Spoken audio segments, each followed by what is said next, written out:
नमस्कार दोस्तों। आजकल रासायनिक खेती, जीरो बजट खेती और ऑर्गेनिक खेती के बारे में काफ़ी बातें हो रही हैं। रासायनिक खेती से होने वाले नुकसान के बारे में भी काफ़ी बताया जा रहा है। लेकिन आखिर क्या कारण है कि धरती और इंसान दोनों को ही जब रासायनिक खेती से नुकसान है, तब भी ऑर्गेनिक फार्मिंग कराना सरकार और किसान दोनों की ही मजबूरी है। चलिए जानते हैं। भारत में मुख्यतः 3 तरीके से खेती की जाती है: जीरो बजट खेती, ऑर्गेनिक खेती और इनऑर्गेनिक खेती, जिसे हम रासायनिक खेती के नाम से भी जानते हैं। हालांकि काफ़ी लोग ऑर्गेनिक खेती और जीरो बजट खेती को एक ही मानते हैं, जबकि इन दोनों में भी काफ़ी डिफरेंस है। जीरो बजट खेती प्राकृतिक खेती है, जिसमें किसान खेत में केवल प्राकृतिक चीज़ों का उपयोग करते हुए ही खेती करते हैं, क्योंकि यह सभी चीज़ें किसान को खेत और प्रकृति से प्राप्त होती हैं, तो इसलिए किसान को इनका कोई मूल्य नहीं चुकाना होता। इस खेती को जीरो बजट खेती कहा जाता है। जीरो बजट खेती में फसल की क्वालिटी सबसे बेहतर होती है, जबकि ऑर्गेनिक खेती में किसान हाइब्रिड सीड्स का भी इस्तेमाल करता है तथा बाजार में उपलब्ध कई प्रकार के ऑर्गेनिक खाद और दवाइयों का इस्तेमाल करता है, क्योंकि इस खेती में किसान बाजार से उपलब्ध चीज़ों को खरीदता है तो उसे कुछ न कुछ मूल्य चुकाना पड़ता है। इसीलिए इसे जीरो बजट खेती ना कह करके ऑर्गेनिक खेती कहा जाता है। ऑर्गेनिक खेती में भी फसल की क्वालिटी तो अच्छी होती है, लेकिन जीरो बजट खेती से थोड़ी सी कम। तीसरे प्रकार की खेती है रासायनिक खेती, यानी इनऑर्गेनिक फार्मिंग, जिसमें बाजार में उपलब्ध विभिन्न प्रकार के पेस्टिसाइड्स, फंजीसाइड्स, इंसेक्टिसाइड्स और कई अन्य प्रकार की रासायनिक खादों का इस्तेमाल किया जाता है।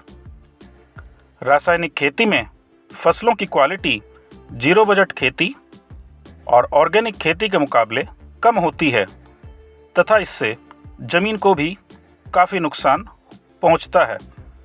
लेकिन इन सभी खामियों के बावजूद अधिकांश भारत में रासायनिक खेती ही की जाती है। इसका मुख्य कारण है कि जब 1966-67 में हरित क्रांति आई, तो उससे पूर्व केवल ऑर्गेनिक खेती या जीरो बजट खेती ही भारत में की जाती थी। लेकिन तब भारत का खेती का क्षेत्रफल आज की तुलना में काफ़ी ज़्यादा था और आबादी काफ़ी कम। लेकिन तब भारत में खाद्यान्न की कमी थी और भारत को काफ़ी चीज़ों का आयात बाहर से करना पड़ता था। रासायनिक खेती और हाइब्रिड बीज आने के बाद भारत खाद्यान्न उत्पादन में आत्मनिर्भर हो गया और आज हम विश्व के कई देशों को कई प्रकार के अनाज और सब्जियां एक्सपोर्ट करते हैं। रासायनिक खेती में ऑर्गेनिक खेती के मुकाबले प्रोडक्शन थोड़ा ज़्यादा होता है, इसलिए यह आज के समय की ज़रूरत है। रासायनिक खेती से होने वाले नुकसान के कारण की मुख्य वजह खुद रासायनिक खेती नहीं है।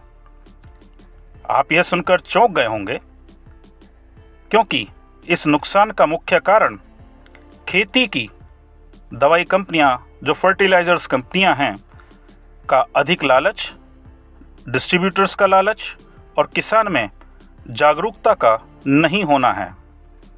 उदाहरण के तौर पर अगर किसी फसल में कोई भी दवाई 10 ml प्रति लीटर पानी में लगाई जानी है, तो डिस्ट्रीब्यूटर अपने लालच के चलते और कंपनी के सेल को बढ़ाने के लिए रिटेलर को 15 ml प्रति लीटर डालने के लिए कहता है। और जब किसान रिटेलर के पास जाता है, तो क्योंकि रिटेलर भी अपने लालच के चलते उस दवाई की मात्रा को 15 ml प्रति लीटर से बढ़ाकर 20 ml प्रति लीटर कर देता है। क्योंकि भारत में नकली दवाइयाँ भी काफ़ी उपलब्ध हैं, इसलिए किसान कंपनी पर कम विश्वास करते हुए और अपनी कम जागरूकता के कारण इस मात्रा को बढ़ाकर 25 ml प्रति लीटर कर देता है। यानी अब आप सोचिए कि जो दवाई किसी फसल में 10 ml प्रति लीटर पानी में जानी थी, वह 25 ml प्रति लीटर पानी में दी जा रही है। मतलब जरूरी मात्रा से 2.5 गुना ज़्यादा।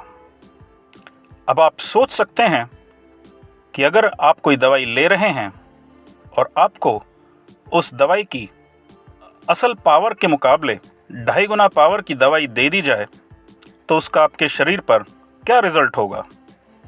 उत्तर भारत में पंजाब, हरियाणा और पश्चिम उत्तर प्रदेश में हरित क्रांति का काफ़ी प्रभाव हुआ। पंजाब में रासायनिक खादों का इतना अंधाधुंध इस्तेमाल किया गया कि आज वहाँ इसके दुष्परिणाम खुल कर के सामने आ रहे हैं। पंजाब के शहर भटिंडा से बीकानेर के लिए एक ट्रेन चलती है जिसे लोग कैंसर ट्रेन ही कहने लगे हैं। पंजाब के विभिन्न इलाकों से लोग इस कैंसर ट्रेन से बीकानेर तक का सफ़र करते हैं और वहाँ कैंसर स्पेशलिटी हॉस्पिटल में अपना इलाज कराने जाते हैं। रासायनिक खाद के अंधाधुंध प्रयोग से केवल धरती ही बंजर नहीं हो रही है, मनुष्य में भी कई प्रकार की बीमारियां फैलती जा रही हैं। जो रासायनिक खेती कभी समय की ज़रूरत थी, वह आज खेती के लिए एक अभिशाप बनती जा रही है। अगर कोई किसान रासायनिक खेती को ऑर्गेनिक खेती में बदलना भी चाहे तो उसे कई समस्याओं का सामना करना पड़ता है। रासायनिक खेती छोड़ने पर 2 से 3 साल के लिए प्रोडक्शन काफ़ी घट जाता है, जिससे किसान को बहुत ज़्यादा फाइनेंशियल प्रॉब्लम होती है। ऐसी हालत में किसान को सरकार की तरफ से कोई मदद नहीं मिलती, क्योंकि भारत में किसान पहले से ही खराब आर्थिक स्थिति में हैं, तो वो ऑर्गेनिक खेती का रिस्क नहीं उठाना चाहते।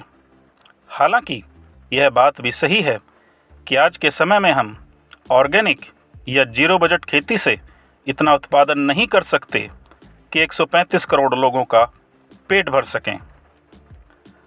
रासायनिक खेती के इन दुष्परिणामों से बचाने के लिए किसानों में जागरूकता फैलाना और फर्टिलाइज़र कंपनी और उनकी रिटेलर चेन की मुनाफाखोरी को रोकना, रासायनिक खादों के अनावश्यक इस्तेमाल को रोकना, ऑर्गेनिक और जीरो बजट खेती को बढ़ावा देना और किसानों के समर्थन में कुछ नीतियां बनाना जरूरी है। अगर रासायनिक खादों का इस्तेमाल हम समझदारी और वैज्ञानिक तरीके से करें तो वो इतनी नुकसानदेह तो शायद नहीं होंगी। अगर हम भारत को एक विकसित राष्ट्र बनाना चाहते हैं तो उसके लिए ऑर्गेनिक और इनऑर्गेनिक खेती का सही इस्तेमाल करना होगा।